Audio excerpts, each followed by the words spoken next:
Muslimically. Anyone who submit himself to God, this is a Muslim to us. Those who submit to Allah supposedly according to you, aren't they Muslims anyway? Yes. Okay, so here, do you agree that the Muslims are the best of mankind? Yes or no? Yes, sure. Okay, and why you have to bring people with the chains around their neck? I didn't understand that. What does that mean? That means you attack me and you take me and you put a chain around my neck as a dog and you take me as a slave. Maybe that's why it's daif. See, that is why it's daif. So now it's daif. So we reject it because it's exposing Islam, right? Because it's daif. Of course we reject. Of course. Okay, I have a surprise for you. This is not daif. This is sahih. Kesempatan kali ini saya ingin menjawab tuduhan dan syubhat yang dibawakan oleh Christian Prince barusan. Dia membawa hadis yang diriwayatkan oleh Al-Imam Al-Bukhari dalam kitab Sahihnya. Dalam kitab Sahih Bukhari itu diterangkan, itu hadisnya mauquf ya. Mauquf itu adalah hadis yang penisbatannya hanya sampai kepada para sahabat, yaitu Abu Hurairah radhiyallahu an. Lam yurfa' ilan nabi, dah sampai derajatnya kepada Nabi Muhammad sallallahu alaihi wasallam. Hadisnya memang sahih. But the same stupid he mentioned in the video that he mentioned a hadith coming from Al-Hafiz, and he said the hadith, and there's a hadith from Al-Hafiz, and he quoted the hadith, but that hadith, you idiot, says the Prophet said. How you are saying that this hadith does not go all the way to the Prophet, and yet you are the one who quote the same thing saying it is from the Prophet?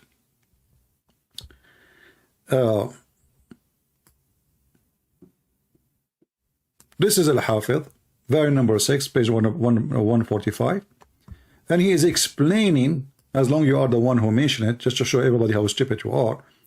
And you said somebody became a friend to the Muslims. I mean, he is their dog. He is their dog. They have a chain around his neck. He became a friend. Isn't the Quran says take not Christian and Jews as a friends? How you can be friends? The Quran even saying you cannot even take your own families. You cannot even take your own families as a friends. The Quran says you will not find one believer, just one, of the believers.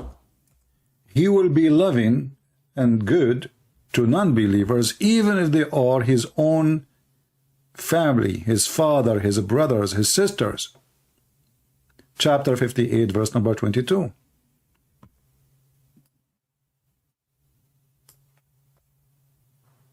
So when you say that they become friends, people will laugh at you. You are certainly an idiot who do not know his book, or you are just trying to make Islam look nicer, but it doesn't work because we know Islam very well. You will not find any people who believe in Allah and the last day loving those who resist Allah.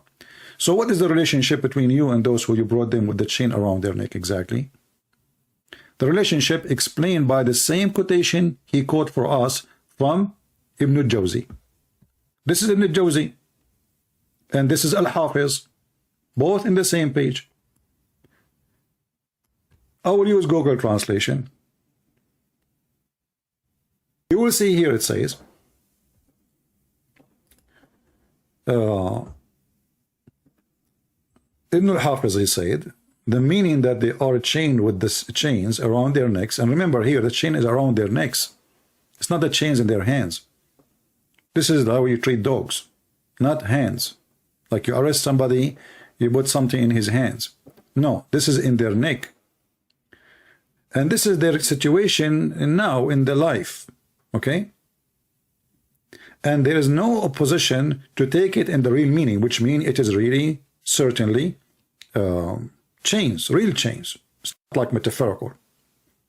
And the result of that, at taqdeer, they will enter the heaven, and before they enter Islam, they were in the chain, which means until the moment they enter Islam, the chain is around their neck. So then how they choose Islam willingly? This is the same stupid scholar he chose for us. And this is a Jawzi underneath of him. Here it says, قال Ibn al-Jawzi, they've been captured and they've been chained.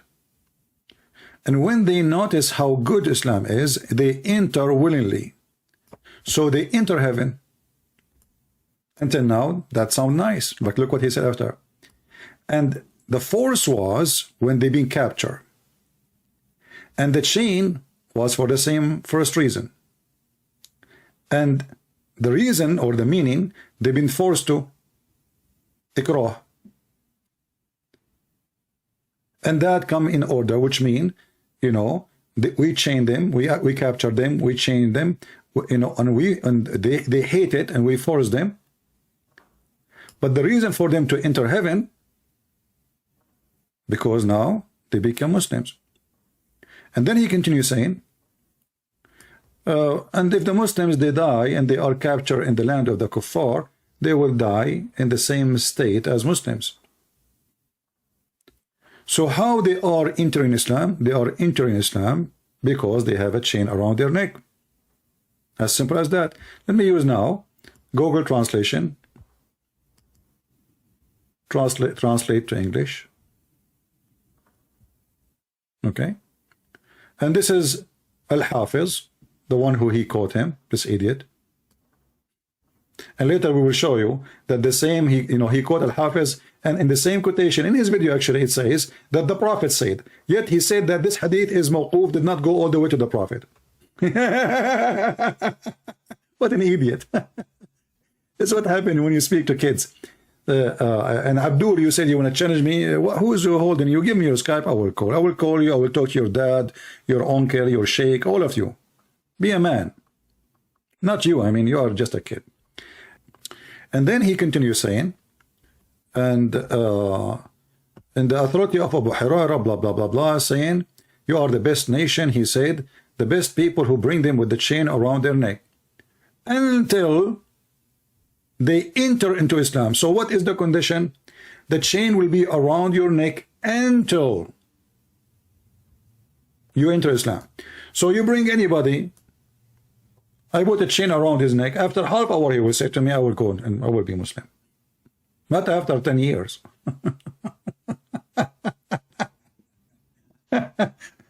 Did he enter Islam before you put the chain around his neck? No. Did he enter Islam and you keep the chain around his neck? No. So what you made it clear to him, if you convert to Islam, we will take a chain from your neck. The second you enter Islam, we will unchain you. Very simple. And this is if you are lucky and we did not kill you. Ibn al-Jawzi, and he is the one who mentioned Ibn al-Jawzi, he's saying, what it's mean that they were captured and chained. And when they knew the validity of Islam, they entered voluntarily.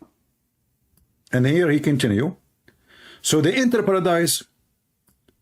So completion, when they entered, which means we forced them, we captured them, and when we chained them.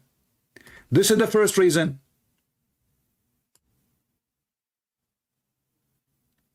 And then the reason of the capturing and forcing them into slavery or to be captured or to have a chain around their neck, that reason is for them to enter Islam, because after that they convert to Islam.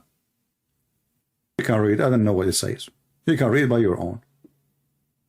So yes, we put a chain around their neck. Yes, they enter Islam after we chained them, and the chain was around their neck until they convert, not before. You know, what about you let them free, and then if they want to convert to Islam, they convert to Islam? No. We chain them until they convert to Islam.